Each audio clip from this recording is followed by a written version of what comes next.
예. 오늘 수업은 2020학년도 대비 1차 합격자 대상으로 하는 면접 특강입니다. 이번 시간에는 심층 면접 개요하고 필수적으로 알고 계셔야 될 내용들, 그 다음에 우리 면접 특강 하면서 기본적으로 이제 지켜야 될 룰, 이런 거 좀 설명을 해드리고 여러분한테 드리는 이제 숙제 설명을 해드리고 끝내려고 해요. 일단 여기 계신 분들 소수죠. 수업 들으신 분들에 비하면 소수인데 여러분들은 지금 굉장히 기쁘죠? 근데 한편으로는 굉장히 떨리고 긴장되죠? 고지가 이게 눈앞에 있는데. 그래서 아실 거예요. 주변에 굉장히 잘한다 생각했던 분들이 뚝뚝 떨어지고 이제 여러분들이 이 자리에 앉아 계신데, 물론 여러분도 실력 좋아서 앉아 계시지만 제가 이제 매년 이맘때 이제 여러분들은 기쁨을 더 만끽하셔야 되지만 저는 이제 선생님 1점 차이로 떨어졌어요, 2점 차이로 떨어졌어요, 뭐 이런 전화를 또 메시지를 받으니까 그 마치 왜 자식이 한 잔씩은 잘 되고 한 잔씩은 사업에 망해가지고 이렇게 부모 입장에서 그런 얘기 들으면 마냥 좋아할 수도 없고 그렇다고 또 마냥 슬퍼할 수도 없는 그런 입장인 것 같더라고요. 그래서 아무튼 좀 기분이 약간 반반?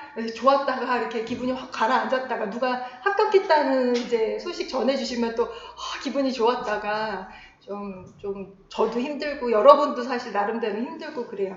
1차를 합격하긴 했지만 자신만만하게 내가 최종 합격할 거야 이런 분은 단 한 분도 없을 거고요. 이제 다들 굉장히 조바심이 나고 힘들 거예요. 지금 오늘이 1월 2일인데 21일, 22일까지 불과 20일이 안 남았어요. 2주 남짓 남았잖아요. 짧다면 짧고 길지 않은 시간인데 어떻게 준비하느냐에 따라서 면접 결과가 정말 많이 달라져요. 그래서 면접을 모르시는 분들은 그냥 가가지고 자기소개하고 선생님들이 그냥 물어보시는 거에 답변하면 되겠지 이렇게 편한 마음 갖고 가시는 분들도 개 중에 아주 극소수 계시는데 절대 그러면은 안 됩니다. 그냥 뚝 떨어진다라는 거. 왜냐면 우리 면접이 심층 면접이잖아요. 심층 면접은 그 사람의 내면을 들여다보려고 문제를 설계하거든요. 그 사람의 바닥을 보고 싶어요. 근데 아쉽게도 평가원 문제 같은 경우에는 4문제, 물론 소문제도 안에 3문제가 포함이 돼 있지만 면접관이 질문을 할 수 없는 구조예요. 현재는. 그렇기 때문에 내면을 들여다보기보다는 여러분이 10분 동안에 누가 잘 시행을 했느냐 그 차이거든요. 그리고 서울 같은 경우는 15분을 본다고 하고 추가 질문을 한다고는 하지만 그럼에도 불구하고 굉장히 여러분 내면을 들여다보는 데는 한계가 있다라는 거. 경기도도 마찬가지예요. 경기도는 예전에 인원 많이 뽑을 때는 불과 8분 내지 9분밖에 신축 면접을 평가를 안 했어요. 근데 요즘엔 10분을 꽉 채우긴 하거든요. 그리고 나서 집단 토의를 하기는 하는데 그럼에도 불구하고 집단 토의는 이제 아시다시피 4명, 5명, 6명 조에 따라서 본인한테 돌아가는 시간은 균등하지만 전체 집단 토의 시간은 좀 달라지거든요. 근데 그래봐야 나한테 그 발언할 수 있는 시간, 경기도 집단 토의 같은 경우에는 한 7, 8분 정도밖에 안 돼요. 그러니까 말하자면 짧게는 10분, 길게는 17, 8분 이내로 나의 내면을, 교직관과 나의 역량, 교사로서의 역량과 그 다음에 나의 교육 철학, 이념 이런 것들을 표현을 좀 해줘야 그리고 좋은 모습으로 그 다음에 단정하고 굉장히 건강한 정신을 보여줘야 합격할 수 있는 시험인데 이게 준비가 되지 않은 상태에서 가면 아무리 훌륭한 자원을 가지고 있는 분이라 하더라도 떨고 긴장하고 버벅거리면 점수를 낮게 받을 수밖에 없거든요. 그래서 이 면접 같은 경우에는 심층 면접은 물론 수업 시험도 마찬가지지만 여러분의 중국어 실력과는 별개로 얼마나 잘 연습을 해서 다듬었느냐, 그다음 얼마나 실전 감각, 그러니까 현장에서 그 상황을 장악할 수 있는 이제 기술이 있는가, 그거는 연습을 통해서 길러지거든요. 아시다시피 면접 가면 안 떠는 사람이 없을 거예요. 다 긴장하고 어떤 분들은 머리가 하얘진다, 아무 생각이 안 나요, 이런 분들 많거든요. 근데 그 사람마다 또 성향이 다른데 어떤 분들은 좀 대범한 분들도 있고 어떤 분들은 굉장히 초조하고 좀 힘들어 하시는 분들이 있는데 그런 분들 나름대로 더 꼼꼼하게 그 상황을 좀 머릿속으로 그려보고 내가 어떻게 행동하고 어떤 식으로 말할 거다라는 연습을 많이 하고 들어가셔야 덜 떨어요. 떨긴 하지만 덜 떨어요. 안 그러면은 그냥 내가 뭐라고 얘기를 했는지도 모르고 그냥 나왔는데 그냥 떨어지고 그냥 눈물로 1년을 보낼 수도 있으니까 정말 한 2주 남짓 시간이 굉장히 중요하다라는 거 기억을 하셨으면 좋겠고요. 그 다음에 여러분들 제가 아직 한양 선생님한테 여러분 1차 점수를 못 받았지만 올해 같은 경우에는 떨어진 분들이 너무 아쉽게 떨어진 분들이 많아요. 매년 보면은 합격하신 분들도 커트라인 근처에 있는 분들이 많아요. 근데 커트라인에서 굉장히 높게 합격을 했다 하더라도 떨죠. 왜냐면 이제 내가 뒤집힐까봐 면접에서 당락이 가려질까봐 떨리죠. 그러니까 면접에는 일단 최선을 다하셔야 되고 물론 그런 마음으로 오셨다라는 것도 잘 알고 있습니다. 또 하나 여러분 기억을 하셔야 되는 게 그 면접 준비를 하면서 우리가 기억을 해야 되는 건 쉽게 말하면 10분 내지는 15분, 17, 8분 길게는 20분 동안 본인이 연기를 한다고 생각을 하세요. 이게 연기를 한다라는 게 나를 가장하고 꾸미고 이런 말이 아니라 여러분들의 좋은 모습을 아주 짧은 시간에 잘 보여줘야 되는데 연습을 안 하면 못 보여줘요. 끌어낼 수가 없거든요. 그러니까 그걸 잘 다듬어서 아주 좋은 모습, 여러분의 장점을 평가위원들 앞에서, 면접위원들 앞에서 보여주는 연습을 하셔야 될 것 하나. 또 하나, 지역별로 보면서 좀 얘기를 할게요. 우리 프린트가 2부가 나갔는데 하나는 2019년 기출문제하고 답안 정리한 거예요. 중국어로. 또 한 분은 OT 자료라고 해서 오늘 OT 자료를 먼저 볼게요. 그거 보시면 일단 평가원에서 문제를 출제하는 지역은 부산, 대구, 충북, 경남, 전북입니다. 여기에 해당되는 응시자는요. 평가원 문제를 10분 동안 구상하고 10분 동안 답변을 하시면 되는 거고요. 또 평가원 문제는 계속 변화가 되고 있기는 하지만 최근 몇 년 동안에는 1번 문제가 중국어고 나머지 2, 3, 4번은 한국어로 발문이 되고 특히 마지막 4번 문제는 구상 시간에 지문만 주어지고 여러분이 그냥 지문을 읽고 평가실에 들어가서 1, 2, 3번을 다 대답을 하고 나서 평가실에 비치되어 있는 직답형을 뒤집으면 소문제 1, 2, 3번이 있는 구조예요. 그래서 평가원에서 출제하는 지역의 면접 전형에 응시하는 분들은 중국어 부담이 조금 덜해요. 다만 중국어를 엄마어로 말하면 타격이 크겠죠. 왜냐면 내가 유창하고 되게 잘했는데 이 주제를 하필이면 안 해놨어. 그럼 굉장히 타격이 크니까 잘 하셔야 되는데 이 주제가 중국어로 나오는 문제가 정해져 있진 않아요. 근데 지금까지 봤을 때 1번 문제는 아닐 수도 있지만 1번 문제는 생활지도가 많았어요. 그러니까 교수 지도라던가 생활 지도가 많았으니까 비중을 평가원에서 이제 출제해서 시험 보는 지역 응시자들은 그 부분을 해두시는 것도 좋고 때로는 교사 역량 전문성도 나오니까 교직관도 물론 잘 하셔야겠지만 이 대주제를 좀 역량가 있는 쪽으로 준비를 해두시는 게 좋겠고요. 그 다음 경기도가 제일 많은데 우리 일단 경기랑 서울은요 공통적으로 경기도교육청, 서울시 교육청에서 자체 출제를 합니다. 이건 뭘 얘기하냐면은 본인 자신의 교육청에 걸맞는 인재를 뽑고 싶어 해요. 그러니까 그 교육청에서 지향하는 교육 철학을 담고 있는 문제를 내려고 해요. 경기도 같은 경우는요, 최근에 시책 위주로 나옵니다. 예전에 평가원 같은 경우에 지문 길게 주고 흡연하는 학생 지도 방안 사실 그게 오히려 그때 쉬웠어요. 근데 경기도는 요즘에 그런 스타일로는 안 나옵니다. 그리고 시책 위주로 나오는데 그 중간중간에 진로지도, 생활지도, 교직과 다 들어가는 그런 문제예요. 다만 두드러지게 나타나는 건 즉답형 2문제 내지는 한 문제에서 시책이 드러나게 무슨 제도에 관련돼서 개념을 말하라는 둥 내지는 이 제도 관련돼서 어떤 단점, 장점을 말하라는 둥 문제점을 말하고 해결 방안을 말하라는 둥 이런 문제가 경기도에서 최근에 많이 나오고요. 참고로 경기도도 구상 시간은 10분인데 구상형 중국어 두 문제만 10분 동안 구상을 해요. 근데 예전에는 네 문제를 10분 동안 구상했거든요. 근데 경기도는 최근에 중국어 두 문제만 10분 동안 구상을 하기 때문에 또한 문제 길이가 길지가 않아요. 문제를 읽으면서 선생님 독해하다가 10분이 지나가서 예전은 그랬거든요. 요즘엔 그렇지 않아요. 그러니까 여러분이 미리 준비만 잘 해놓으시면 경기도는 이거 물어보는구나 라고 해서 오히려 여러분의 답변을 준비할 수 있는 시간이에요. 10분은.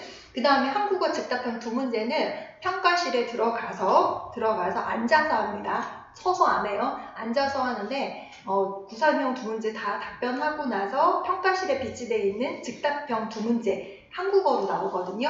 그걸 읽고 한 문제 읽고 한국어로 대답하고 한 문제 읽고 마지막으로 답변하고 8분 내에 이걸 다 끝내고 나서 경기도는 자기성장 소개서라고 해서 여러분 바로 이제 며칠 내로 제출을 해야 되는 거 있어요. 그거를 다 뽑아서 평가위원들이 바로 그 자리에서 추가 질문을 합니다. 근데 예전에 자성서 추가 질문이 정착되기 전에는요, 그게 혼란이 있었어요. 어떤 혼란이 있었냐면은 자성서 추가 질문을 할 수도 있고 안 할 수도 있습니다 라고 했어요. 근데 어떤 분들은 10분을 꽉 채워, 어떤 분들은 뭐 8분에 끝내. 그러니까 10분 꽉 채우면 추가 질문이 안 나오는 거고 8분만 하면 추가 질문이 1개도 나오고 2개도 나오고 이런 거였어요. 그래서 그때는 어떤 식으로 전략을 짰냐면 추가 질문 사실 받는 게 부담스러워요. 서울은 부담스럽습니다. 그러니까 그 추가 질문 받기 싫으면 10분을 꽉꽉 채우라고 했어요. 채우면 그냥 대답 못하고 나가야 돼요. 왜냐면 뒷분이 기다리고 있어요. 시간은 똑같이 10분을 줘야 되기 때문에. 그런데 이제 몇 년 전부터 경기도에서 그런 걸 없애기 위해서 8분 내로 구상형 두 문제, 즉답형 두 문제를 다 끝내게끔 시간을 만들어놔요. 그 다음 반드시 나머지 2분 동안은 자성서 추가 질문을 하게끔 합니다. 그래서 때로는 자성서 추가 질문에 대한 답이 짧게 나오면 한 문제를 더 물어볼 수도 있어요. 그러니까 조금 여러분이 쓴 그 자성서 내용을 숙지를 하고 이렇게도 저렇게도 대답을 할 수 있게 해야 되는데 시뮬레이션 우리 면접 사회하면서 제가 여러분한테 메일을 받아서 추가 질문을 할 거거든요. 근데 그 면접위원들 여러분 상식선에서 생각을 해보세요. 여러분 혹시 경기도 응시하시는 분 많이 계세요? 경기도가 아무튼 제일 많은데 여러분들이 내는 자성소는요, 자기성장 소개서는 면접위원들한테 당일날 전달이 될 것 같아요. 그 전날 숙지를 하고 전달이 될 것 같아요. 당일일 가능성이 커요. 왜냐하면 그 보안 문제도 있고 하기 때문에 유출 문제도 있기 때문에 아마 선생님들이 평가위원들이 아침에 와서 전달 받고 읽을 시간이 없죠. 그러니까 여러분들이 즉답형 읽을 때 막 뒤져봐요. 그리고 이렇게 하면서 직관적으로 찍어서 빈틈이 보이거나 뭔가 말이 나올 게 있다. 그러면 질문을 하는 구조거든요. 그래서 저도 여러분이 이제 답변을 할 때 3번, 4번 읽을 때 이걸 자성소를 막 봐요. 거의 몇 초 만에 보는 거죠. 그러다가 빈틈을 이렇게 표시를 해놓고 1, 2, 3, 4강을 다른 질문을 하거든요. 그래서 이제 답변을 하는데 진짜 신기하게 똑같이 질문을 했다고 실제에서 그런 얘기를 많이 들었거든요. 그래서 제가 느낀 건 뭐냐면 사람 보는 눈이 비슷하다. 왜냐면 제가 뭔가 빈틈을 보면 평가위원들도 거기 빈틈을 보는 거예요. 그래서 여러분이 자성소를 이제 작성을 해서 제출하셨으면 미리 내셨으면 좋겠고, 예전엔 좀 시간이 있어서 자성소를 제가 좀 받으려는데 가끔씩 오탈자도 나는 분들도 있고 내지는 문제 방향하고 안 맞게 이렇게 하시는 분들도 있거든요. 근데 다행히 자성소가 이 영향을 크게 미치지는 않아요. 다만 자성소 추가 질문할 때 엉뚱한 대답하면은 아마 깎일 수는 있지만 자성소 자체가 당락에 큰 영향을 미치는 걸로는 안 보여요. 다만 자성소 추가 질문에 대한 답변을 이렇게 잘했다가 그 질문을 받으면 굉장히 당당하게 이제 대답을 하니까 자신감이 있어 보이죠. 그래서 합격하는 선생님들 중에는 자성소 때문에 붙었다 이렇게 생각하는 분들도 있어요. 그러니까 그 문제에 맞게 포인트를 잘 맞춰서 작성을 할 거고, 메일 보내주시면 제가 이제 4개를 한번 질문을 하고 답변하는 연습을 할 거다라는 거. 그 다음 서울 같은 경우에는 역시나 교육청 자체 출제 문제 합니다. 중국어 구상형 2문제 내고요. 즉답형을 2문제를 내는데 문제는 서울은 15분이라고 했잖아요. 길어요, 문제가. 지문이 길어요. 그리고 문제가 어려워요. 근데 그 안에 주제는 다 아는 주제예요. 그러니까 문제만 어렵게 내요. 문제만. 그래서 겁먹을 필요는 없다. 특히 서울, 경기 두드러지는데 면접관들이 뽑을 때요. 당당한 선생님 좋아해요. 학생들 앞에서 주눅 안 들 것 같은 선생님, 그 다음에 떨지 않는 선생님, 그 다음에 자신감 있어 보이는 선생님, 대범한 선생님 좋아해요. 여러분은 1차 지금 합격해서 이 자리에 앉아 계시는데 되게 꼼꼼한 분들이세요. 지금 보니까 굉장히 실력 좋았던 분들도 많이 떨어졌어. 너무 안타깝게. 근데 여러분들 붙었잖아요. 되게 꼼꼼하신 분들인 거예요. 이번 시험에 그쵸? 치열했을 거거든요. 커트라인 근처로 위로 아래로 다닥다닥 다 붙어 있었을 거거든요. 공부하신 분들은. 근데 면접은 좀 달라요. 전략이. 대범해야 돼요. 꼼꼼 세심보다는 되게 디테일은 챙겨야 되지만 되게 대담하게 아무렇지도 않은 척, 나 안 떠는 것처럼 보이게끔 그렇게 하셔야 된다는 거. 나 못해도 그런 척 하셔야 돼요.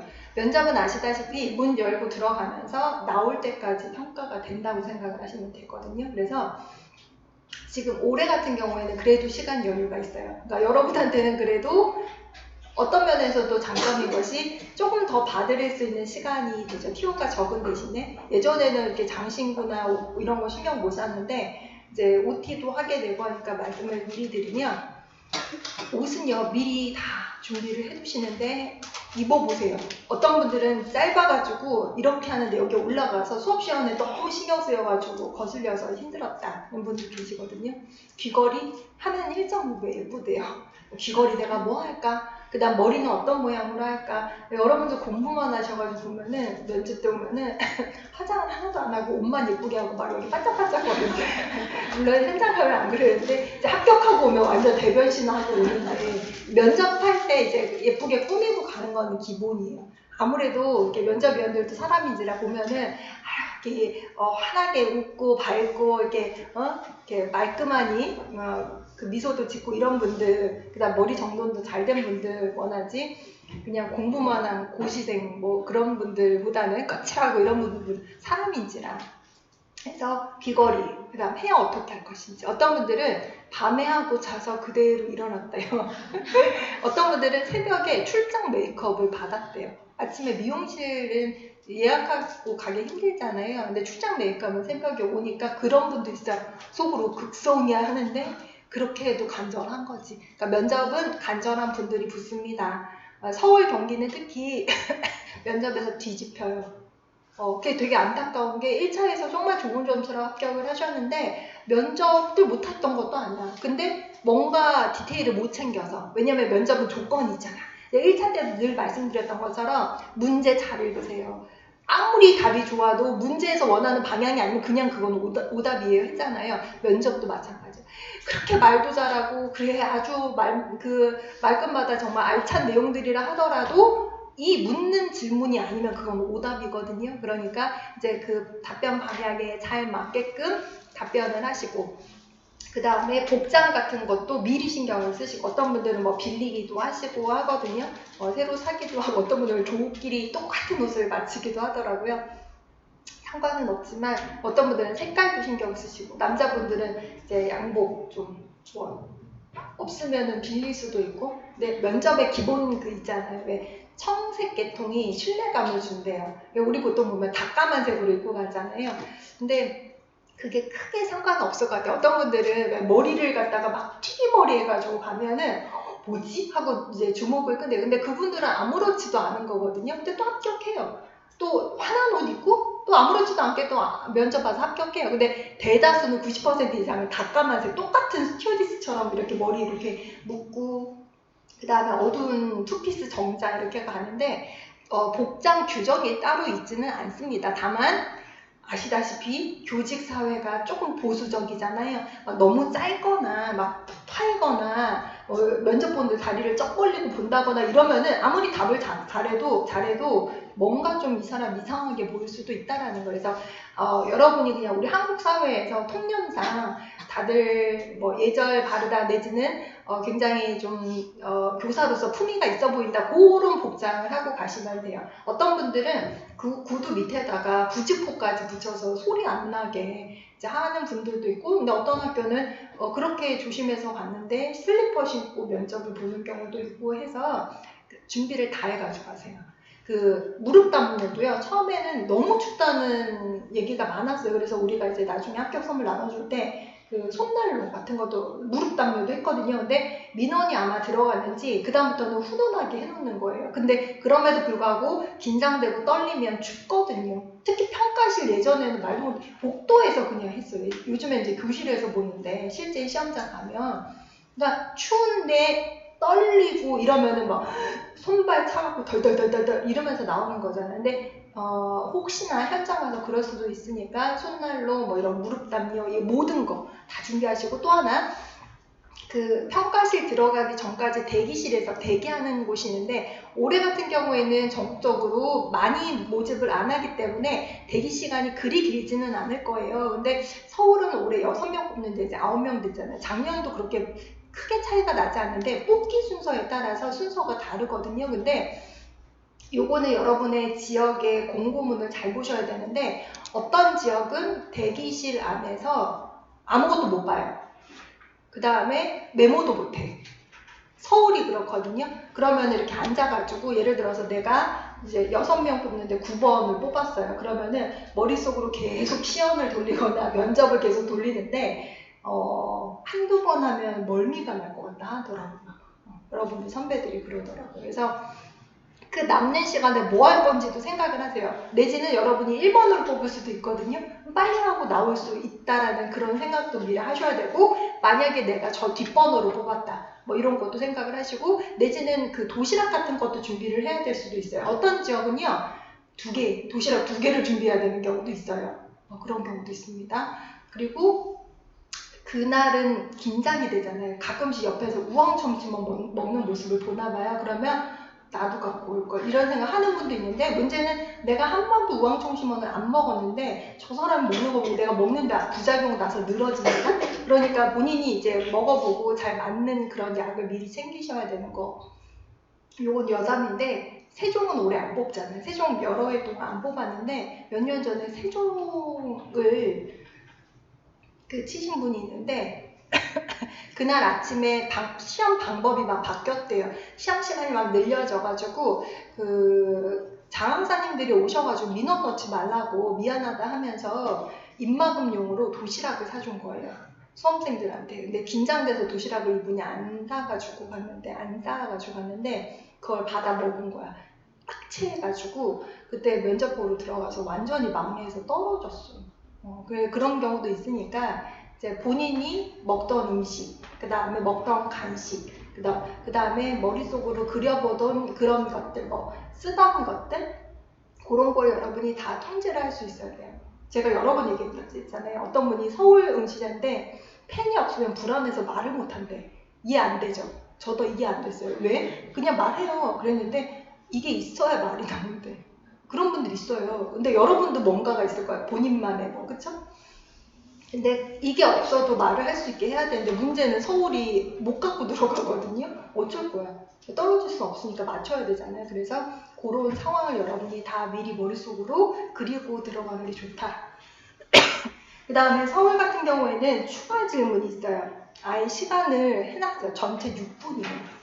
서울은 2문제 중국어로 나오는 구상형 답변 시간이 아예 6분이에요. 거기 추가 질문이 3분이거든요. 다시 말해서 경기도는 8분 내에 즉답변 문제까지 읽고 답변을 해야 되기 때문에 한 문제당 답변이요 2분 넘으면 되게 위험해져요.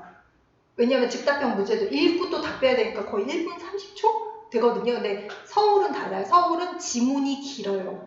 그리고 그거에 대한 답을 하는데 거의 3분을 요구를 합니다. 그러니까 답변의 길이가 달라져요. 평가원 같은 경우에는 4문제가 10분인데 문제 변수는 그 지문만, 상황만 제시된 거에 소문제 1, 2, 3번이 관건이죠. 내가 그래도 자신 있는 답변이다. 그러면 시간을 내가 통제를 컨트롤할 수 있는데 그게 아니면 이러면서 말을 못하게끔 만들어놔요. 문제를. 그래서 제가 항상 뭐라고 했냐면은 2문제, 그러니까 1번 중국어와 2번 구상형 한국어 대답을 하고 그 다음에 시계를 한번 보던가 내지는 3번까지 답변을 하고 시간을 한번 보라고 해요. 그러면은 10분에서 한 3분이 남았다. 그러면은 이게 소문제 1, 2, 3번에 1분 정도씩은 괜찮거든요. 막 짧게 쫓기듯이 대답 안 해도 되거든요.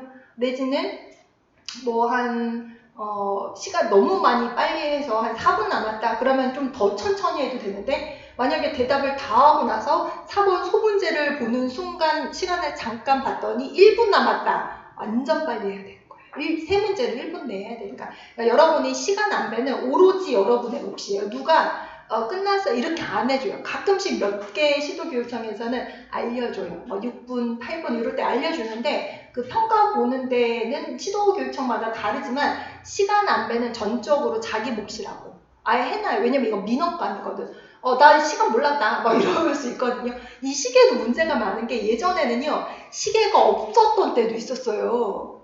시간은 정말 중요한 조건이거든요. 근데 어떤 데는 디지털 시계를 갖다 놔. 또 어떤 데는 아날로그 시계를 갖다 놔. 근데 문제는 떨리면 시간이 눈에 안 들어와요. 시간을 보고 딱 들어갔어요. 근데 말하다 보면은 내가 몇 시에 시작했는지 기억이 안 나는 거죠. 디지털 시계도 10분에서 거꾸로 떨어지는 게 있고 위로 올라가는 게 있어요. 보면 생각이 안 나. 실제로 그런 경우 많았어요. 인천 같은 경우는 떨어지는데 올라가는 줄 알고 2분이 남은 건지 2분을 한 건지 구분이 안 돼요.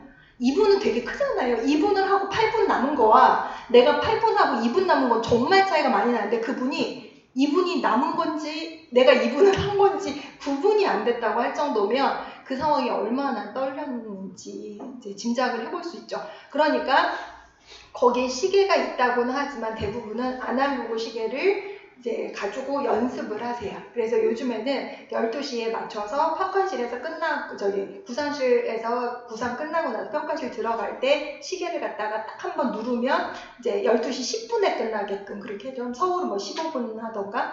그래서 중간에 한번 봐줘야 돼요. 근데 이것도 보는 게 눈치 보이는 거예요. 평가위원들이 나를 보고 있는데 봐도 되나? 봐도 돼요. 봐도 되고 슬쩍슬쩍 내가 보는 건 내 몫인 거야. 근데 앞에서 작게는 6개의 눈, 많게는 10개의 눈이 나를 보고 있다 생각하면 내 눈을 어디다 둬야 될지를 모르는 그런 상황. 연습을 안 하신 분은요. 심지어는 시선, 아이 컨택하는 거 가장 기본인데 그 눈 둘 때를 몰라가지고 막 이렇게 두리번 하시거든요. 근데 시선 처리가 왜 중요하냐면 우리 그 연극할 때도 그렇잖아요. 시선 처리 보는 거 되게 중요하잖아요. 내가 눈을 마주치는 거와 내가 면접관을 다른데 허공을 보는 거는 이 사람의 자신감의 표현이거든요. 눈을 마주친다는 건 그만큼 내가 자신이 있다라는 거거든.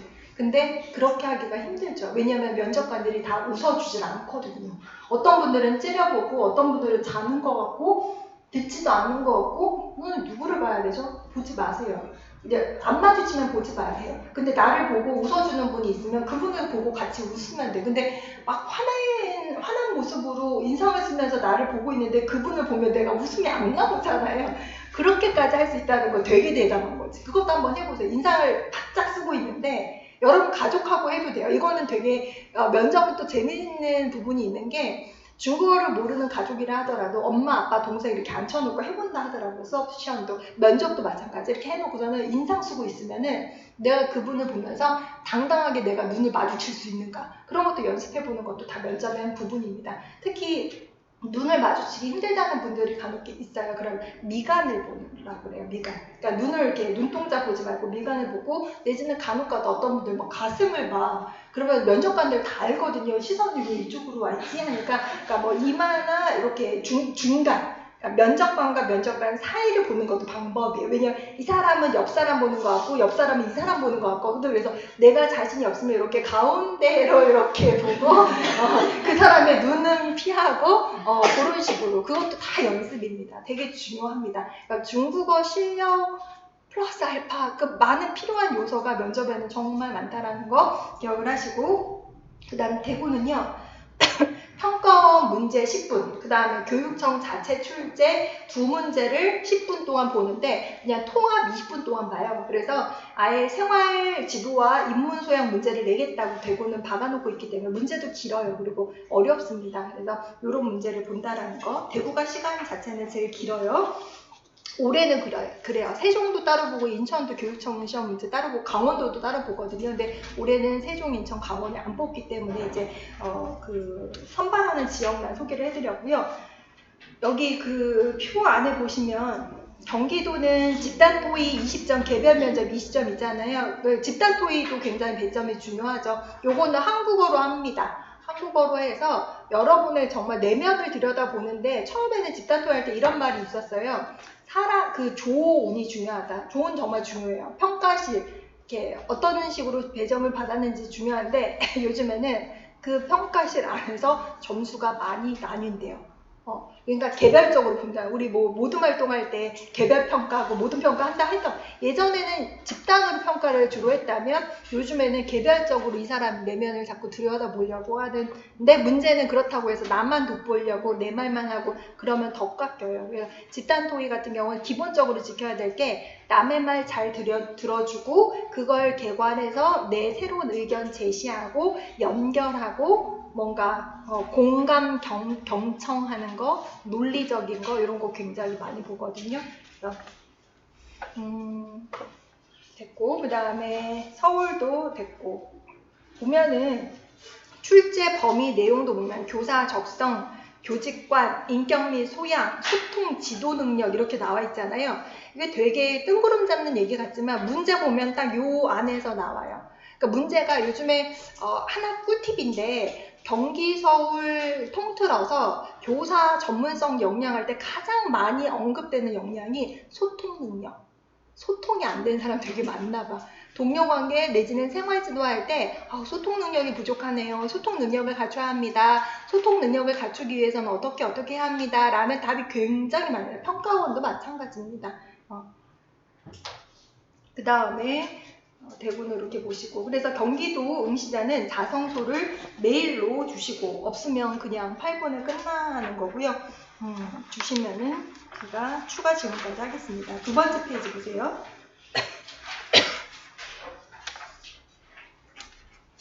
그 면접실 들어오시면은 자료가 박혀 있어요. 제가 안 나눠드렸고 1층 데스크에 가시면 있을 거예요. 보시면은 일단 한국어하고 중국어로 이렇게 소개가 되어 있는데 그거를 기억하세요. 우리 면접은 중국어로 발문이 되면 중국어로 답변을 하면 되고 한국어로 발문이 되면 한국어로 원칙적으로 답변을 하면 됩니다. 가끔씩 시작할 때 한국어로 해야 되나요? 끝날 때 한국어로 해야 되나요? 하는데 룰이 있지 않아요. 본인이 편한 걸로 하면 되거든요. 그래서 이제 한국어로 안내가 되어 있기를 관리번호 몇 번입니다 하고 이제 응시자가 착석을 하게 된다라고 하는데 참고로 여기서 그 시간 게시할 때 어떤 지역은 문 열고 이미 재고 있는 데도 있고요. 어떤 데는 이제 준비되셨습니까? 착석하고 시작 딱 재는 데도 있어요.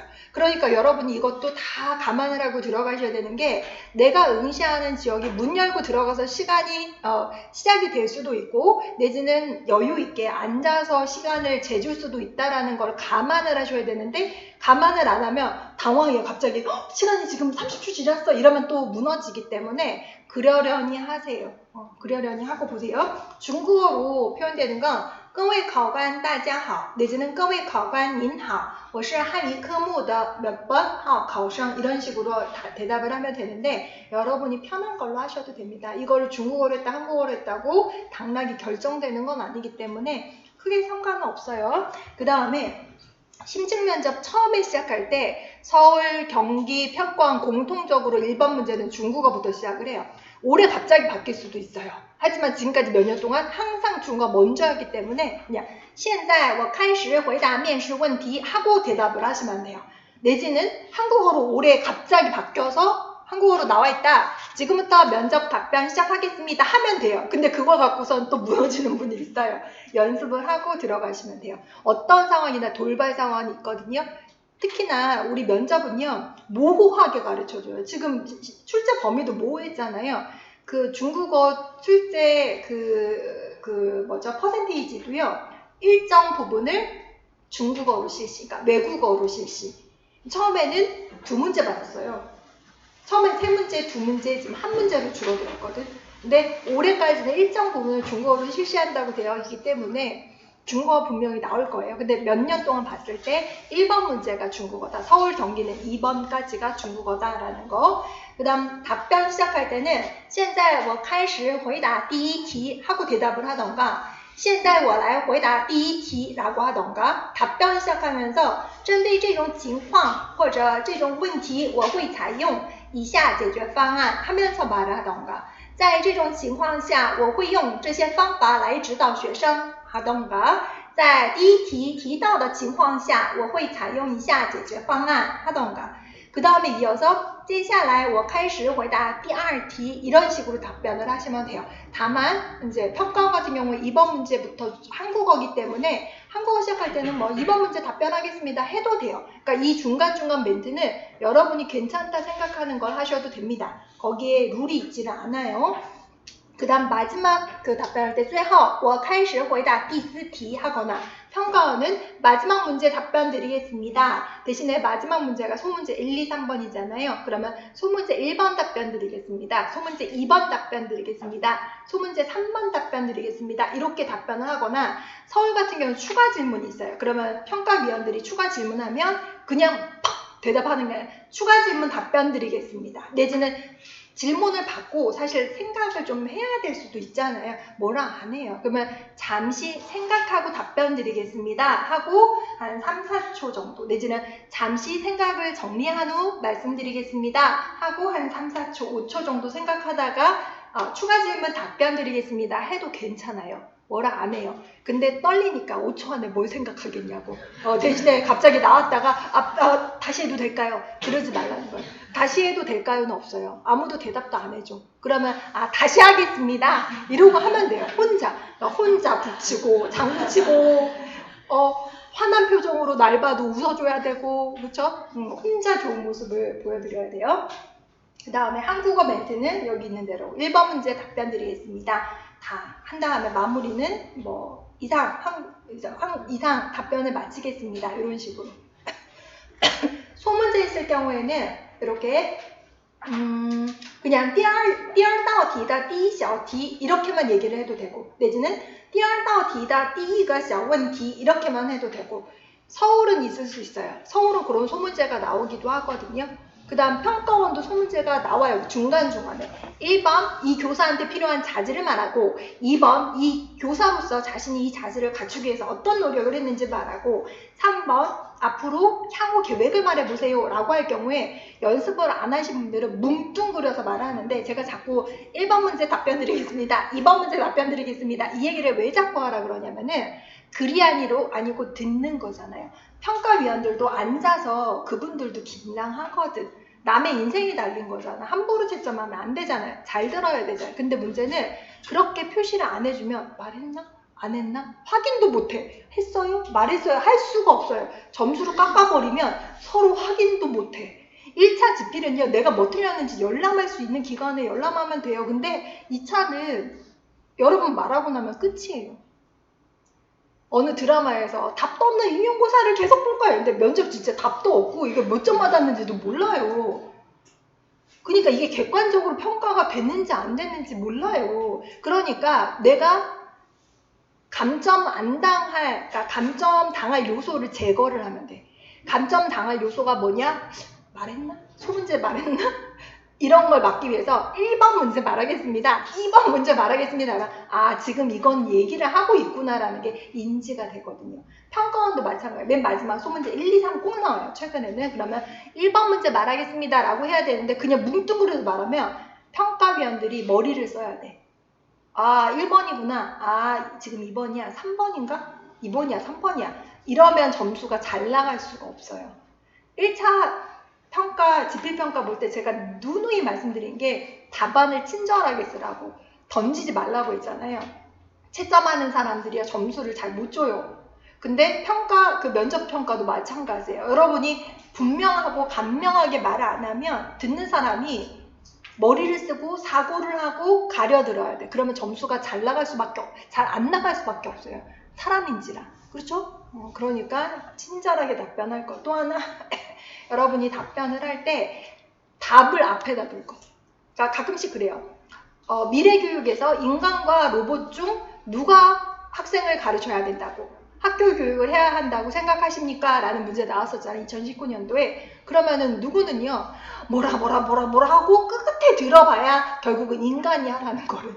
근데 요거보다는 기왕이면 인간 선생님이 교육을 해야 합니다 라는 말을 하고 싶을 경우에는 맨 앞에다 그 말을 해요. 그 다음 왜냐하면 이라고 하면 아 그렇구나, 아 이유 근거되는구나 아는데, 한국식으로 해요. 만연체로 막 길게 얘기를 하면 짜증나. 그래서 결론이 뭔데, 그러니까 채점해야 되는데 계속 기다리고 있거든. 속으로 말도 못하면서 그렇게 기다리고 있다는 거죠. 그래서 답은 좀 앞쪽에 핵심을 빨리, 그 다음 근거를 뒤에다 대는 게 훨씬 더 효과적이다. 그래서 이 면접실에 들어오셨을 때도 맨 앞에 인사는 지겨우니까 꺼웨 가오가 이거는 처음에만 하고 나중에는 이제 처음 시작할 때 하고 끝날 때 요거는 반드시 해주셔야 되고, 특히 어떤 분들은 다 끝나고 났는데도 아무 말 안 하고 가만히 있어요. 그러면은 점수가 또 못 나갈 수 있어요. 왜냐면은 끝났나? 그러니까 10분이 여러분한테 주어진 시간이잖아요. 8분에 끝났어. 나는 회다 완삐 안 하고 가만히 있어. 그러면은 이 사람들이, 평가위원들이 끝났나? 끝난 것 같은데 왜 멘트는 안 하지? 끝난 것 같아. 다 되셨나요? 나가세요. 이렇게. 근데 누구는 막 웃으면서 회다 완삐 씨씨 이러면 끝났구나 하면서 인상이 달라진다는 거예요. 그래서 회다 완삐 항상 이상수어다 다 이렇게 끝에 마무리했다라는 거, 그 다음 내가 지금 시작한다는 거, 내가 몇 번 문제 답변하고 몇 번 문제 끝냈다라는 거 반드시 알려주셔야 돼요. 면접 들어오셔도 많이들 가만히 있거든요. 끝나셨어요? 제가 끝났나요? 네, 이러지 마시고 항상 끝나면 회다 완삐 내지는 표현을 좀 해주실 거. 그 다음에 여기에 나와 있는 거는 19년도 기출인데, 참고로 우리 그 12월 달에 수업을 한 번도 안 들으셨던 분들 좀 있으시죠? 좀 있으시죠? 그분들 좀 보셔야 되고, 다른 분들은 12월 달에 수업 들으셨거든요. 근데 참고로 12월 달에 우리가 2016, 17, 18, 19 기출문제를 한 번씩 건드려 봤어요. 근데 그게 이제 완벽하진 않잖아요. 그러니까 여러분이 다시 한번 보고 암기하고 조금 뭐 다른 지역 것도 한번 보고 이런 노력이 필요한데, 우리 수업을 신청 면접할 때 총 4회를 하거든요. 그래서 하루 건너뛰면서 해요. 그러니까 월수, 화목 하는데, 나머지 금토일은 집중 강화 과정이라고 해서 저랑 한면 선생님 따로 없고 원어민 선생님들하고 수업하는 게 있거든요. 근데 그때는 작년 같은 경우에는 제가 그냥 자유학기제 내지는 생활지도, 악성 댓글 한 지도 이런 식으로 짧게 해서 한 2분 정도 답변할 수 있게 문제를 만들어서 제공을 했었는데, 올해에는 제가 기출문제로 하려고 하는데 총 금토일이면 6번 할 수 있거든요. 그러면은 그 기출문제를 2010, 11, 12, 13, 14, 15년도까지 6개년도까지 해서 보통 4-5문제, 4문제 정도 평균 뽑아서 집중 강화를 할 건데, 그거를 해도 되고 안 해도 상관없어요. 그거는 여러분의 선택사항인데, 우리 교재 있잖아요. 12월 달에 했던 교재 그 문제가 거의 들어가 있어요. 그러니까 거기에 이제 연도별로 뽑아서 한다고 생각하면 되는데, 그것까지 하면 여러분은 면접, 신청 면접에 나왔던 문제를 10개년도를 한번 쭉 보고 가는 거예요. 근데 그게 왜 중요하냐면, 면접은요, 트렌드가 있어요. 그래서 옛날 거보다 최근 주제가 중요하고, 문제는 옛날 게 비슷하게 또 나오기도 하거든요. 특히 작년에 왜 경기도 수능, 그 다음 기말고사 이후에 뭐 진로지도, 상위 인성비를 어떻게 할 거냐, 옛날에 학기 말에 애들 어떻게 지도할 거냐 문제 나왔거든요. 그러니까 비슷하게 또 나오기도 하니까 기출문제를 한번 정리하고 간다고 생각을 하시고, 그 다음에 요거는 이제 2019년도 기출을 한국어로 소개를 해드렸는데, 왜 냈냐면은 제가 12월 달에 강의하면서 여러 번 말씀드렸을 거예요. 대주제 잡는 게 되게 중요하다고 말씀을 드렸어요. 일단은 문제를 대충 한번 읽을 건데, 아마 수업을 들으신 분들은 다 아는 내용이고, 아닌 분들은 좀 생소하실 테니까 좀 집중해서 보시면 좋겠어요. 보시면은 평가원 1번 문제, 참고로 내용을 전국을 다 하면 너무 많기 때문에 비교과는 거의 뺐습니다. 안 했습니다. 예, 교과로만 했어요. 수업 상황에서 문제점 2가지를 찾으라고 했어요. 그러니까 밑에 이렇게 네모하고 중국어로 수업 상황이 나와 있어요. 어떤 애들이 수업 시간에 떠들어요. 수업 태도 안 좋죠. 근데 교사가 제지를 하니까 어때요? 또 잡담을 해요. 근데 또 이 와중에 어떤 애는 진도 느리다고 진도나 빨리 나가자고 하는 상황, 우리 시험에 이런 거 잘 나와요. 특히 평가원, 경기는 계속 나와요. 서울은 이런 식으로는 안 나옵니다. 주제는 겹쳐도 이런 식으로 잘 나오는 게 평가원, 경기 잘 나와요. 근데 보시면 문제점은 뭐겠어요? 이 반 아이들이 수업에 집중을 안 한다. 뭐가 문제일까? 지금 생활 지도를 어찌어찌 해야 되는 거잖아요. 또 생각해야 되는 게 교사가 교수 지도를 좀 재미나게 집중력을 향상할 수 있는 방법을 쓰면 되잖아요. 내지는 진도나 빨리 나가자고 하는 이기적인 애가 있어요. 그러면 얘는 친구가 떠들어서 선생님한테 혼나든 말든 난 공부하는 것만 중요해. 이기적인 아이가 있는 학급의 생활지도 방안 우리 많이 했었죠. 모둠 활동, 서로 협동하고 이런 거 했잖아요. 그런 거 위주로 답을 펼쳐내시면 돼요. 또 하나 교사가 할 수 있는 즉각적인 대처 방안을 말하라고 했는데 이 즉각적이라는 말이 들어가고 안 들어가고가 답변의 방향이 조금 달라져요. 예를 들어서 즉각적인이라는 이 멘트가 들어갔다. 그러면 이 문제가 다른 문제로 나올 경우 어떤 유사 문제가 있냐면은 수업하는데 어떤 애가 휴대폰을 해요. 선생님을 뺏으려고 했는데 애가 갑자기 반항해요. 감정적으로 욱해요. 내지는 욕을 해요. 이럴 때 교사로서 어떻게 할 거냐라고 했을 때는 떠드는데 말 안 들어요. 즉각적인 대처 방안. 거의 이런 경우에 공통적인 답이 있어요. 또 한 예를 들어서 수업 시간에 애들이 떠들다 갑자기 막 싸웠어. 남자애들끼리 주먹 다짐을 해. 이럴 때 교사로서의 대응 방안을 얘기하라고 할 때 문제는 다르지만 답변의 공통적인 내용은 뭐냐? 교사가 감정적으로 대응하지 않는다. 일단 그 상황을 좀 지나가야 돼요. 얘네들 감정을 좀 가라앉히고 수업을 맞춰야 돼요. 다른 아이들도 수업을 해야 하기 때문에 다른 학생의 학습권을 보장해야 되기 때문에 수업 끝나고 나서 면담을 한다. 그 다음에 판시原因 끝 이게 아니라 문제의 원인을 분석을 해봤더니 하고 여러분이 뭔가 몇 개를 얘기를 해줄 게 필요해요. 뭐냐? 수업이 재미없었습니다. 내지는 얘네들은 평소에 공부에 흥미가 없었던 애들이었습니다. 이렇게 본인이 말하고 본인이 그러면 수업이 재미없었으면 교사가 어떻게 수업을 재미있게 만들지에 대한 해결 방안이 있어야 되고 이 아이들이 학습에 부적응 학생들이다. 그러면 부적응 학생을 돕기 위한 교사로서의 해결 방안을 좀 제시를 해야 되는 게 요즘의 모범 답변이에요. 옛날에는요. 면접할 때分析原因解决问题끝. 근데 요즘에 그렇게 하면 점수가 잘 나가지 않아요. 그 다음에 2번 문제 보시면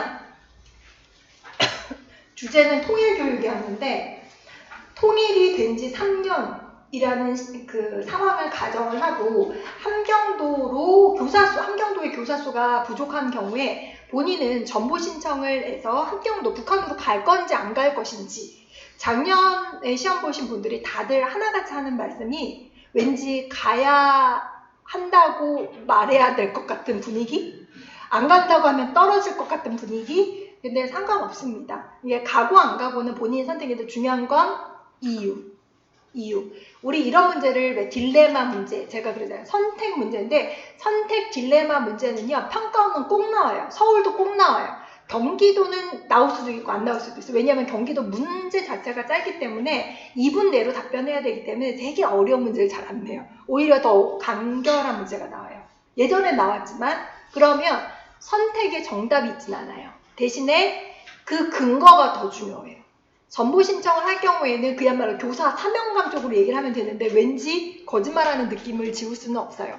대신에 안 간다고 하면 솔직하게 보여지는 거죠. 교사 역량이 아직 부족하기 때문에 3년이면 합격하고 나서 3년까지는 좀 부족하기 때문에 단련하고 열심히 또 근무해서 그 다음에 기회가 있으면 가도록 하겠습니다. 이러면 누가 뭘 할 거예요. 괜찮습니다. 그래서 이런 딜레마 선택의 문제가 반드시 나올 거예요. 서울 평가원은 뭐 내용은 다르지만 분명히 선택 문제가 있을 겁니다. 또 하나 통일된 상황에서 어떤 식으로 교육을 할 것인지 말하라고 했을 때 난감해요. 뭘 어떻게 얘기하는 거지? 그럴 경우에 우리 요즘에 2015 개정교육과정 되게 중요하잖아요. 민주시민 교육을 하겠다. 세계시민 교육을 하겠다. 이렇게 얘기하면 되는 거예요. 뭐 그런 쪽으로. 그 다음 세 번째는 미래교육이에요. 인간과 로봇 중에서 누가 수업을 해야 된다고 생각하는가? 우리는 100%다 인간이 수업해야 된다고 하죠. 하지만 AI가 가르치는 부분을 좀 무시할 수는 없어요. 그쵸? 그러니까 어느 정도 인정할 부분은 인정하고 다만 교사의 역할이 좀 변화될 것 같습니다. 어떻게? 본인이 생각하는 거. 예를 들어 지금은 교사가 수업을 다 100% 전담했지만 나중에 인지교육은 로봇이 하고 AI가 하고 교사는 학습의 조력자, 스터디를 하는 계획을 짜는 데 있어서 뭐 보조자라던가 리드하는 부분 내지는 생활지도 상담자의 역할 이런 쪽으로 생각을 좀 하고 들어가셔야 되고 그 다음에 그런 교육 실시할 때 학생을 어떻게 성장하도록 지도할 것인가 미래 교육은요 AI가 많이 담당할 거예요. 근데 인간이 할 수 있는 부분을 기계가 대체할 수 없는 부분이 있잖아요. 여러분 다 생각하시는 인성교육 생활지도 부분이잖아요. 그런 부분 그러니까 중요한 건 인성교육을 어떻게 할까 고민을 하고 들어가셔야 돼요. 인성교육 굉장히 중요합니다. 내가 우리 반 아이들 인성교육 어떻게 할까? 경기도는 시책하고 맞물려서 독서교육도 하고요. 토론교육도 하고요. 서울도 마찬가지로 민주시민교육도 하고요. 이게 다 인성교육에 포함된다고 생각을 하시면 됩니다. 그 다음에 즉답형 상황이요. 바로 요 지문이 제시가 되는 거예요. A교사, B교사. 예전에 A교사 선택할래요? B교사 선택할래요? 이런 문제가 나왔다면 요즘에는 A교사, B교사 있어요. 그래놓고 소문제를 3개를 줍니다. A교사는 뭐냐면은 동료 교사 사이 좋지 않고 소통도 거의 안 한대요. 교재 연구 충실히 하지 않고 임기응변 능력은 좋아. 말솜씨는 좋아요. 학생이 수업은 재밌어 해요. 이런 교사. B교사는 동료 사이도 좋고 약간 그 기억을 하셔야 될 게 A교사, B교사 나오면요. 나올 수 있어요. 그쵸? 평가원은 거의 이렇게 잘 나와요. A교사, B교사. 근데 A교사와 B교사가 서로 장단점이 보완되는 상황. 약간 장점이 대립적인 상황. 단점도 대립적인 그런 상황. 즉 다시 말해서 A교사한테 부족한 게 B교사한테 있고 B교사한테 부족한 게 A교사한테 있는 그런 상황이 나와요. 그러니까 A교사 반대 상황을 제시를 해놓고 그러면 자신과 비슷한 교사가 누구냐 그러면 거의 다 B를 골라요. 물론 A도 고릅니다. 근거, 이유를 대라고 했죠.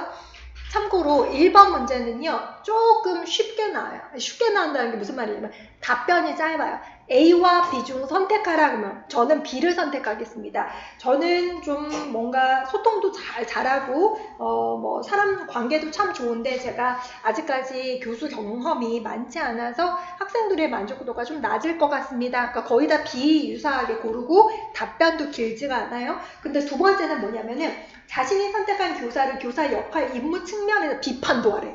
이런 걸 잘해. 평가원, 서울 이런 거 좋아요. 자신이 선택했으면 좋아서 선택했을 거 아니에요. 근데 그 선택한 바에 단점을 얘기를 하래. 비판을 해보래. 비판할 게 있죠. 왜냐면은 애들이 만족도가 낮다고 했으니까 아이들 만족도를 높여야 되는 거죠. 왜냐면 교사 중심이 아니라 학생 중심의 수업을 해야 하잖아요. 이런 부분으로 비판을 해주시면 되고 가장 어려운 게 4-3번이 어려운데 협력 수업하면 A와 B 중에서 누구랑 할 것이냐 근거까지 돼야 되거든요. 근데 대부분 B를 선택하신 분은 A 교사와 협력한다 그래요. 왜냐면 나한테 없는 부분이 있으니까. 내지는 그냥 B랑 하겠대. 나랑 비슷한 사람하고 하겠대. 이거는 여러분의 몫인데 여기서 교직관이 간접적으로 드러나요. 그러니까 예전에는 여러분은 왜 교사가 되고자 합니까? 내지는 여러분의 교육 철학을 말해보세요 라는 문제가 났다면 이제는 그렇게 안 해요. 왜냐면 심층 면접이라서 여러분의 내면을 막 들여다보고 싶은데 자꾸 꾸미거든, 가장하거든 하니까 이렇게 문제를 해놓으면 말을 하는 도중에 이 사람이 어떤 사람인지 들여다볼 수 있게끔 문제를 설계를 해놔요. 그래서 여러분들은 또 머리를 막 써요. 내가 어떻게 말을 해야 정답일까를 생각하는데 정답은 없어요. 여러분은 솔직하게 표현을 하면 되는데 문제는 말하다 보면 논리가 안 맞으면 그건 오답이에요. 말하다 보면 본인 말이 막 헷갈려. 아무리 떨려도요. 내가 말하는 게 무슨 말인지는 알아야 되고 내가 선택한 그 정확한 근거를 합리적으로 대면 그게 정답인 거예요. 됐어요? 그 다음에 경기도 보시면 학급 일에 관심 없고 모든 활동에 참여해 소극적인 학생들이 많다. 자기 일에만 관심이 있으며 공동의 일에 관심 없다. 이렇게 상황이 제시가 되죠. 길지도 않아요. 여기서 딱 나와야 되는 게 뭐냐면 모든 활동 안에 이기적인 애들 있어. 그러면 소통, 협력, 뒤에도 나왔잖아요. 소통과 협력적 교실 문화 어떻게 만들 것인가. 제가 뭐랬어요? 교사 역량할 때 의사소통 역량 굉장히 중요하다 본다고 했잖아요. 교사도 갖추고 있어야 되고 학생들한테도 지도를 해야 되면 애들끼리 서로 소통하고 협력할 수 있는 문화를 만들지 교사가 어떤 방법을 써서 아이들 지도할 것인지 말해보라고 하는데 요거는 생활지도이면서 교수학습 지도할 때 이런 구체적인 방법을 또 말을 할 수 있어요. 중국어 수업할 때 모둠 활동도 하고 역할도 임무도 부여하고 그 다음에 서로 돕고 도움 줄 수 있는 그런 모둠 활동 만들기. 예를 들어서 어떤 모둠 이런 식으로 구체적으로 제시를 해야 되고 또 하나 수능 학기 말 시험 이후에 꿈과 창의 인성 교육, 진로 교육 등을 어떻게 실시할 것인지 지도 방안을 말해보시오라고 했는데 일반적으로 우리 뭐 꿈과 끼는 진로 교육하고 연결이 되잖아요. 그러면 시험이 다 끝났기 때문에 평가가 들어가면 사실은 의미가 없잖아요. 평가 다 끝난 상황이에요. 근데 이것도 어떻게 얘기하냐면은 어떤 분들이 모둠 활동 같은 거 한대요. 그래 놓고 개별 평가와 집단 평가를 하겠대요. 말이 안 되는. 수능이라고 학기 말 시험 다 끝났다고. 근데 왜 또 평가를 하냐고. 그러니까 말이 되는 말을 하면 되는 거예요. 대신에 뭐 진로 체험 활동을 간다거나 창의 인성 교육인가 봉사 활동을 간다거나 뭐 등등 뭐 여러 가지 있잖아요. 특히 중요하게 생각할 게 경기도 특히 그게 강한데 자신의 교과와 연결해서 안전교육을 하라, 통일교육을 하라, 민주시민교육 하라, 내지는 이런 교육도 창의체험도 본인 교과와 연결해서 하라는 질문을 많이 하거든요. 서울도 마찬가지예요. 그러니까 중국어과에서 어떻게 구현할 것인지 생각을 해야 되는데 이거는 아무한테도 답이 없어요. 왜냐 교육과 선생님들 강의를 하셔도 중국어과에 특화된 강의를 안 하시잖아요. 이거는 본인과 스터디원들끼리 머리를 짜서 뭐 하나씩을 생각을 해 두셔야 돼요. 12월 달에는 이런 작업을 많이 했을 거고 그 다음에 3번 자기주도적인 삶과 민주시민 교육을 위해서 학생이 함께 참여할 수 있는 계획을 세우고 운영 방안을 2가지 말하시오. 사실 자기주도적인 삶과 민주시민 교육은 일맥상통하거든요. 민주시민 교육은요. 타인을 존중하고 내 의견을 당당하게 말하고 이게 자기주도적인 삶인 거거든요. 근데 이 주제가 중요한 게 서울도 굉장히 중요해요. 서울은요. 최근에 이것도 팁이에요. 이거 느낌이 어디 데이터로 나와 있는 게 아닌데 제 느낌에 가장 많이 나오는 게 민주시민, 민주주의 교육, 학생 인권, 그 다음에 정의로운 차등 굉장히 많이 나와요. 이게 올해도 나올 가능성이 굉장히 많습니다.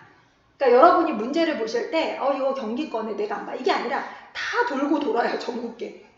전국계 돌고 돌아요. 그러면 경기 보면서 이런 형태로 서울이 문제가 나오진 않지만 민주시민 교육하는 거 되게 중요하고요. 다시 말해서 경기도 이 문제의 답이요. 서울의 다른 문제, 민주 관련된 주제의 답변으로 활용될 수 있다는 거예요. 그 다음 4번은요. 독서교육의 필요성을 말하고 자신의 교과와 관련해서 독서교육을 어떻게 실시할 것인지 말해보시오라고 했잖아요. 경기도 시책이거든. 요거는 그래도 독서교육하면 사실 어렵진 않은데 중국어과하고 연계해서 말하라고 하면 내가 준비하지 않으면 말을 못해요. 심지어 이 3번, 4번 문제는 한국어로 발문이 됐죠. 그러면 이거 딱 봐요. 민주시민 교육을 위해서 교사로서 할 수 있는 계획, 운영 방안을 말하라는 건 미리 생각하고 오라는 거. 그 자리에서 내가 5초 동안 어떻게 생각하느냐고. 말이 안 되는 거예요. 4번도 마찬가지. 독서교육 중요한 거 알잖아요. 근데 준비를 안 하고 들어갔어요. 그 떨리는 과정. 지금 몇 분 안 남았어. 몇 초 안 남았어. 필요성? 필요합니다. 이러고 그냥 떨어지는 거예요. 점수를 받을 수가 없어요. 그러니까 경기도도 그렇고 서울도 그렇고요. 그 홈페이지 들어가시면 주요 시책이 메뉴별로 다 있어요. 그걸 읽고 여러분이 채워야 돼. 내가 교사가 되면 학교 가서 마을교육 공동체 이해하고 학생들한테 이 프로그램도 연계를 해줘야 되는구나. 내지는 교육과정 클러스터가 뭐고 경기도는 이런 걸 하려면 학생들이 어떤 수업 듣게라고 하면 이 학교에 가서 이 수업을 듣는 거구나. 내지는 경기 꿈의 대학이 뭐구나. 아이들이 진짜 대학에 가는 거였어. 몽실학교가 경기도 아닌 분들은 몽실통통은 들어봤어. 몽실학교. 이게 진로지도하고 연계된 거구나. 알고 가야지 모르고 가면 폭망이에요. 그러니까 경기도는요. 우리 시책 알아 몰라? 대놓고 물어볼 수는 없으니까 예를 들어서 예전에 자유학년제 고교학점제 뭐에 대해서 말하고 장단점을 말해보세요. 내지는 자유학년제를 우려하는 학부모와 면담해보세요. 이런 과정에서 응시자가 자유학년제가 뭔지를 말하게끔 만들어놔요. 문제를. 그렇죠? 서울 같은 경우도 문제는 되게 길어요. 근데 읽다 보면 결국은 학생 인권 내지는 민주주의 학교 구현이에요. 그 주제를 캐치를 해낼 수 있냐? 물어보는 거예요. 그리고 답변을 할 때 내가 교사가 되면 학생들 인권 존중하겠습니다. 민주학교 구현하기 위해서 어떻게 생활 지도하겠습니다. 라는 답변이 이미 있어야 돼요. 그 자리에서 생각은 절대 못해요. 말도 못해요. 그러니까 이런 시책들 다 알고 계셔야 되고요. 서울 보세요. 한국어로 나왔는데도 벌써 길이가 다르잖아요. 왜냐하면 답변이 거의 3분을 요구를 하니까. A 상황의 문제점을 두 가지 제시하래요. 중요한 게 이게 몇 가지 나오면요. 첫째, 둘째 이거 분명히 말씀하셔야 돼요. 안 그러면 감점입니다. B의 관점에서 A 상황에 대한 지도 방안 세 가지 꼭 얘기하셔야 돼요. 첫째, 둘째, 넷째. 보시면은 학급 자치 시간에 학생 용의 복장 규정은 학생 개성 실현을 침해하는가를 두고 토론하려고 했는데 김 교사는 토론 규칙을 설명했대요. 복장 규정의 필요성을 강조하고 토론했대. 사실 우리 현실 속에서 있을 수 있는 일이잖아요. 근데 중요한 게 뭐냐면은 B에 보면은 보이텔스 바흐 합의가 활용되고 있대. 문제는 뭐냐? 이거 모르면 답을 못해요. 다른 지역은 보이텔스 바흐가 아직 나온 적은 없어요. 근데 서울은 이게 시책이에요. 심지어 1번 문제가 중국어로 나왔어. 그러니까 보이텔스 바흐 합의를 중국어로 못 알아보면 말을 못하는 거. 내지는 내가 특히나 긴장하는 스타일인데 갑자기 음역한 게 나오면 무슨 꽁시라고 하는데 보이텔스 바흐 합의 이러면 말을 못하고 그냥 망해버리는 그런 상황이 있을 수가 있다라는 거. 근데 어려운 게 아닌 게 결국은 이거는 시책이라서 우리가 미리 알고 들어가거든요. 민주주의 토론의 토의의 대원칙 같은 거. 교사가 내 편견 주입하지 말아라. 교사가 끼어들지 말아라. 결론 미리 내리고 토의 토론 시키지 말아라. 내지는 교사가 뭔가 아이들이 스스로 논쟁할 수 있게 그냥 내버려둬라. 이런 대원칙이 3가지 정도가 있거든요. 근데 여기서는 교사가 벌써 토론 규칙 설명하고 복장 규정의 필요성을 강조했다고 했잖아.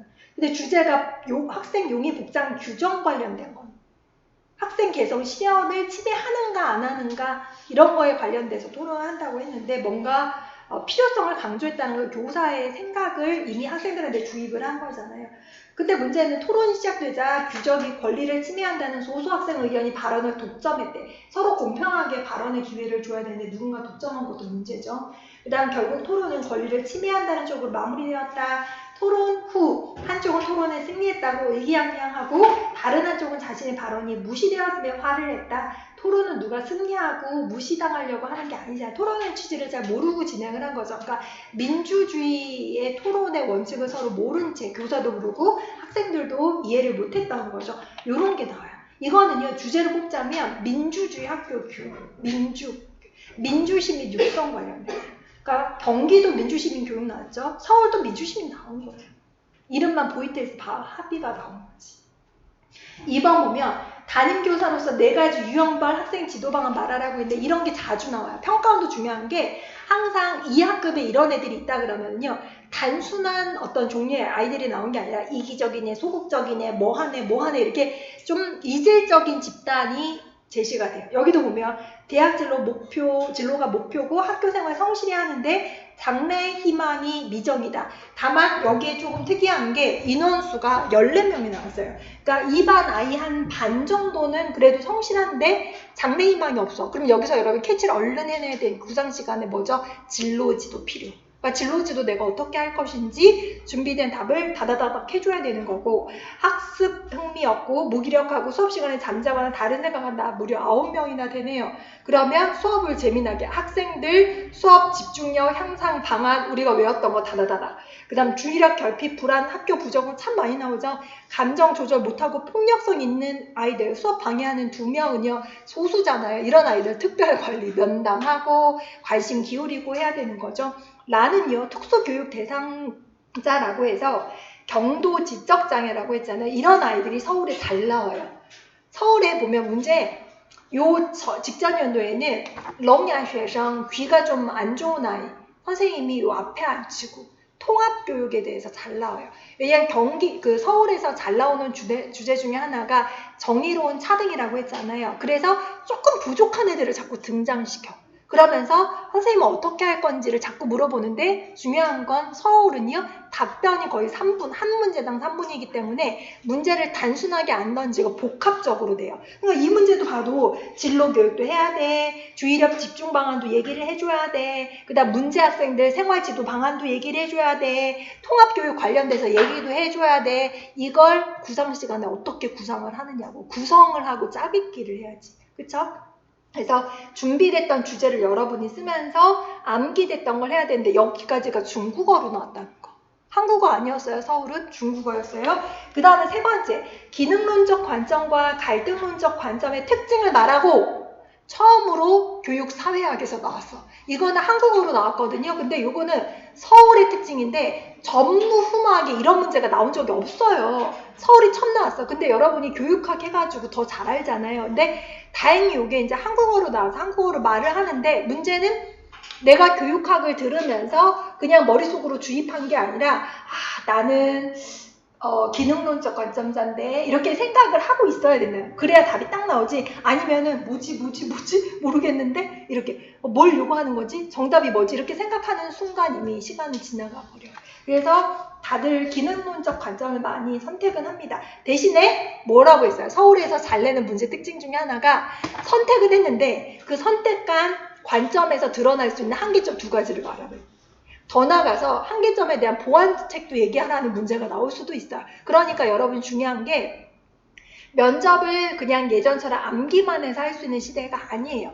여러분이 생각을 주체적으로 하지 않으면 면접을 아무리 중고를 잘하고 들어가도 무너지니까 요렇게도 저렇게도 생각도 해보고 정말 중요해요. 근데 그 생각하는 건 자기 사고 능력은 누군가가 키워주기가 너무 힘들어요. 그러니까 여러분이 생각을 하셔야 돼요. 나는 왜 교사가 되려고 하는가? 나는 어떤 교사가 될 수 있는가? 나는 교사로서 그 갖춰야 될 자질, 특히 2015 개정 그 교육과정 내에서 내지는 서울에서 말하는 미래 핵심 역량을 갖추고 있는 교사인가? 이 문제를 잘 내거든요. 학생들한테 의사소통 역량, 공동체 역량, 창의 역량 길러줘야 한다 말을 하는데 교사가 없으면 어떡할 거냐고. 그러니까 문제에서 물어봐. 당신은 있습니까? 그런 역량이? 그런 자질이 있습니까? 물어봐요. 근데 있습니까? 그러면 우리는 다 있습니다. 열심히 하겠습니다. 하잖아요. 그러니까 문제를 그렇게 안 내는. 그래, 과거에 어떤 경험을 통해서 그 자질을 갖추게 되었는지 말해보세요. 이렇게 문제를 낸다는 거예요. 그래서 항상 뚱그름 잡는 얘기 하지 마시고 실질적으로 과거 어떤 경험을 했고 거기서 내가 얻은 교훈이 뭔지를 좀 생각을 해두셔야 되고 그 다음 4번 보시면 서울시 교육청은 정의로운 차등을 추구한다. 조희영 교육감이 추구하죠. 몇 년 전부터 계속 정의로운 차등 노래를 하죠. 근데 공통적으로 진보 교육감 있는 데는 다 이래요. 강원도도 비슷한 문제 나오고요. 그 다음에 경기도도 비슷할 거예요. 문제가 이렇게 안 나와서 그렇지. 그 다음 전북도 좋아요. 이런 문제를. 근데 서울은 시책을 어떤 느낌이냐면 경기도는 너 시책 알아? 교사 되면 잘할 수 있어? 이렇게 묻는다는 느낌이냐면 서울은요. 너 똑똑해? 이 문제 보고 너 주제 파악할 수 있어? 그 다음에 이거 되게 복잡하게 내었는데 하나씩 꼼꼼하게 다 디테일 다 설명할 수 있어? 그리고 너 교육학도 열심히 공부했니? 우리 교육감 생각이 이건데 이해하고 있니? 이게 알고 있는 인지 능력을 측정하는 듯한 느낌? 사실은 면접은요. 정의 영역을 측정을 해야 되거든요. 근데 서울은 자꾸 너 똑똑하니? 이걸 묻는 거. 너 여기 내 이렇게 물어봤는데 멘탈 붕괴 안 되니? 이런 느낌이 정말 강한 경기보다 더 심하게 들어요. 서울은 단단히 마음 먹고 들어가야 돼요. 그 다음에 생활지도 이거 뭐지? 이거는 제가 그 카테고리별로 대표적인 그 문제들 한번 묶어놨어요. 그래서 요거는 한 10분 정도 쉬었다 이어서 하겠습니다.